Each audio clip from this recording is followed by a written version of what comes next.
Well, hello everyone, my name is Gus and welcome to Dive Talk Plus. A couple months ago, I made a video about knives that I cannot hand to people. And we got a bunch of feedback on that video. People wanted to learn more about the knives that I have.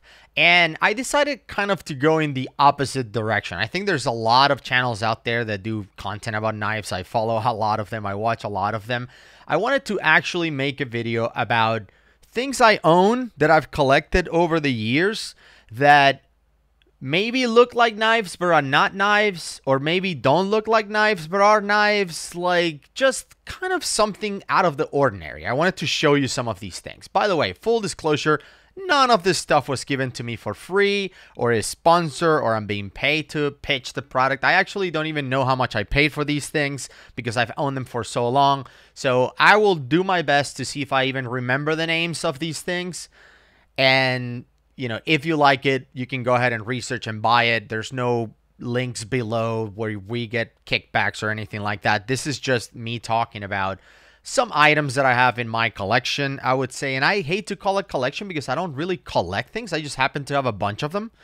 And I wanted to show you. So first up is this thing right here. And you tell me if this is a knife or not. If we can categorize this as a knife or not. But this is by a company called VZ Grips. V as in Victor, Z as in Zebra.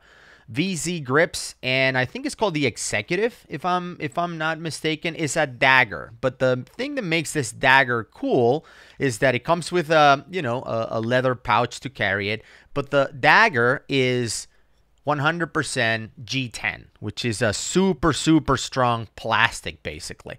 So this dagger, this knife, I don't know if we can call it a knife. Notice that I can do it in my hand. It doesn't really cut. It's mainly for defensive purposes. So here I have this box that I wanted to use to see if they actually work. So here's a dagger. Let's see.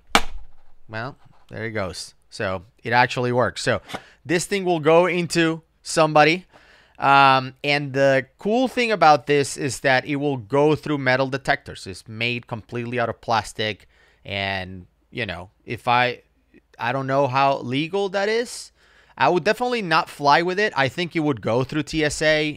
You know, if I had to guess, I've never tried it and I will not try it.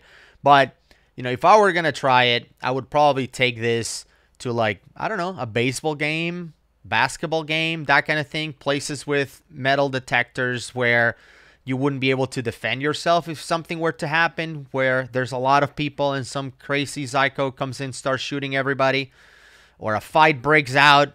I don't know, like you could use this thing. Again, I'm not carrying one of these all over the place, but I thought it was cool that is kind of a defensive weapon that is not, you know, tracked by metal detectors. And I'm not going to say if I have or not, but it probably works. You can walk through a metal detector with this thing.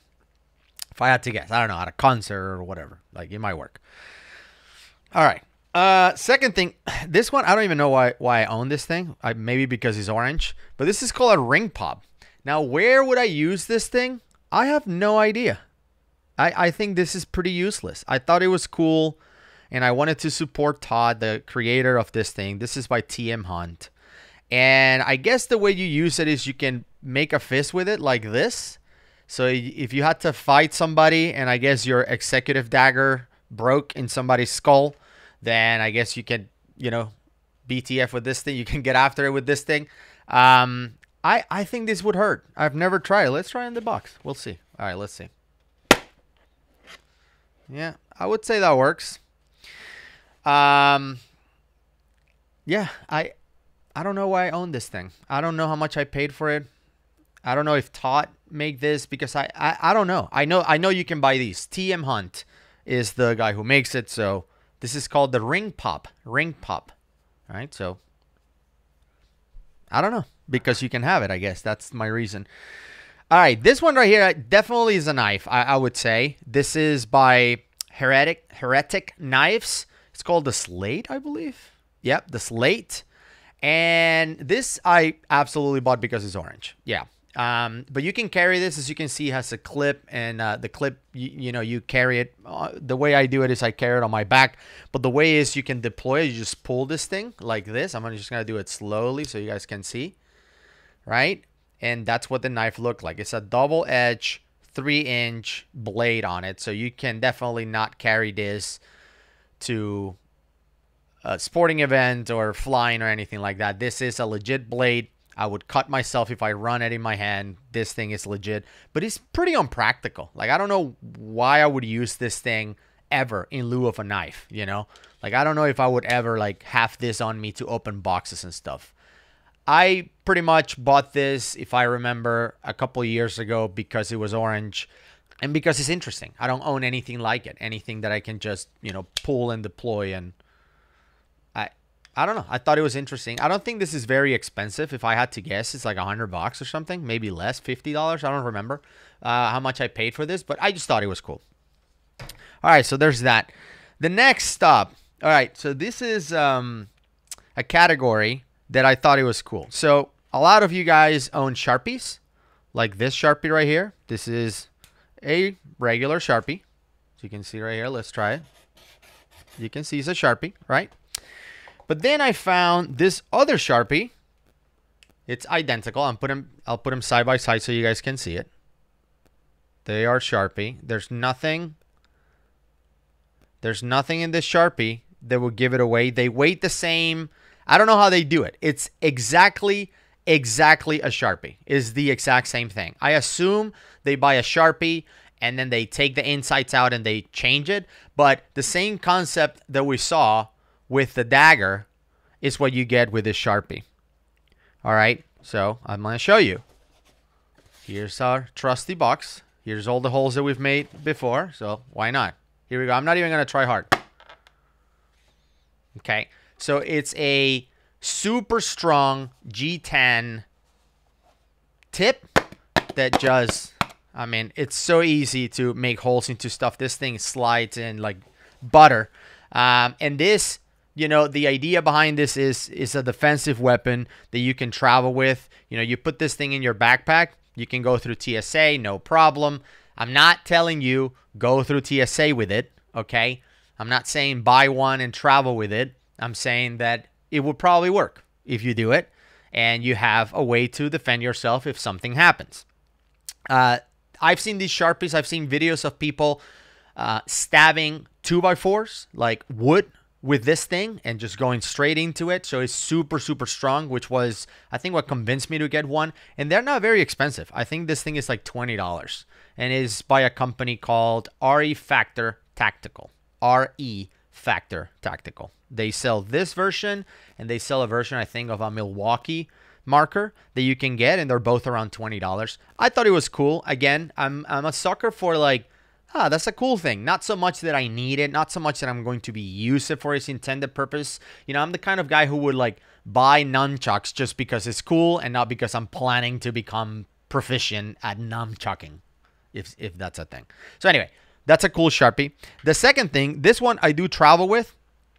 This thing has been all over the world. I've had this thing for no less than, if I had to guess, 10 years. I don't know. This is a zero tolerance pen. Tactical pen, I think it's called. Again, I don't think these are super expensive, maybe $50 or less. But what has at the bottom is a glass breaker, okay? So it's not as stabby as the Sharpie. It will probably make a hole if I go hard enough. Like if I really hold hard, yeah, it will go through it. But it's not for that purpose. It's not as tippy. And I'm actually going to put them side by side. I don't know, pointy. I don't know how to call it, but I'm going to put them side by side so you guys can see. Come on. Okay. So you can see the Sharpie over here. It's way more pointy than the pen. The pen is not as much.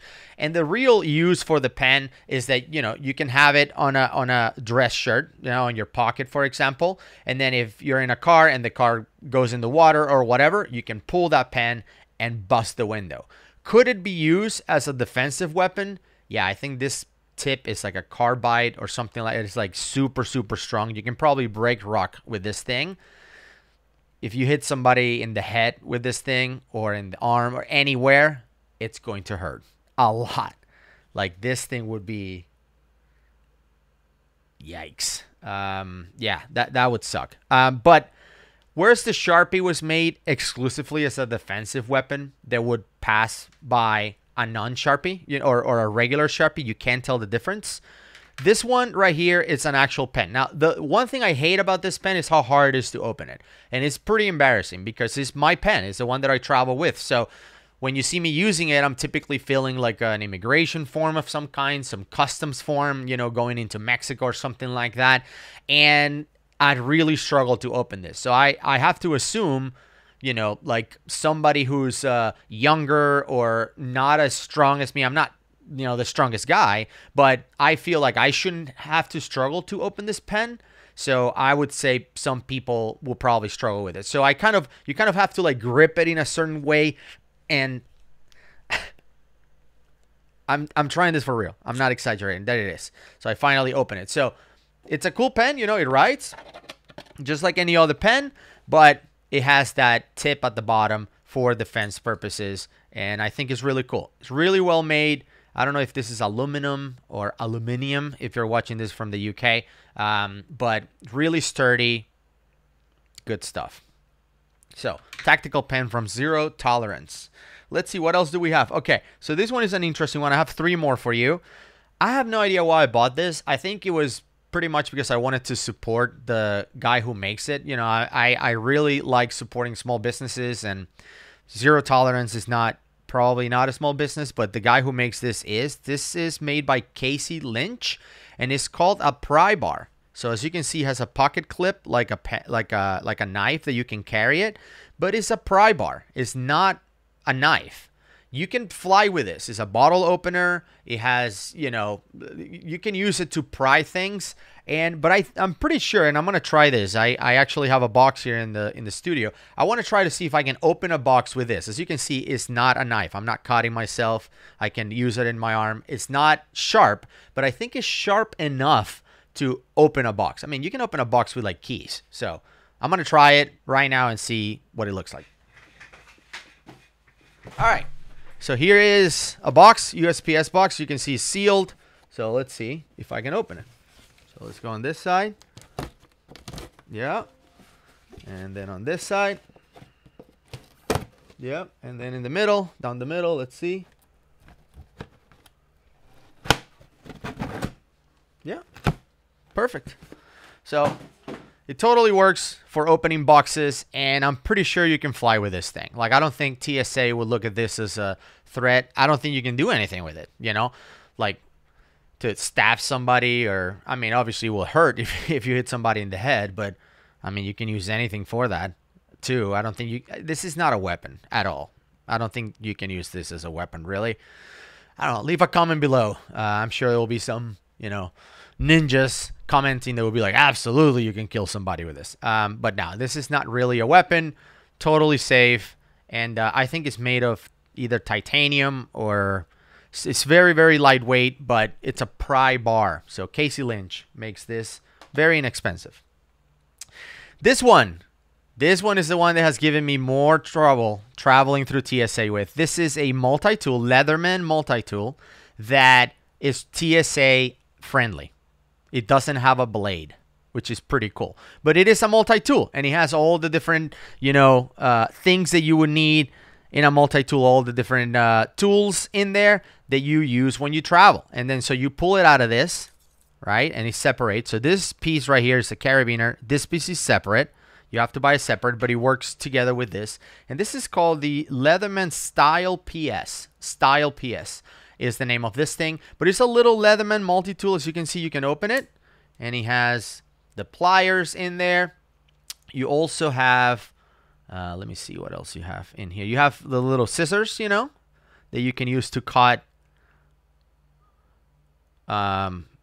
labels and stuff from things. So like when you're traveling, you always need like a little pair of scissors or pliers, and he has the little tools like embedded in the handles and whatnot. I'm not gonna break it up for you, but it's really cool that it's TSA approved. So what I do is I leave it out. I don't put it in my bag because of the carabiner portion of it. So I'm gonna put it all together so you guys can see it.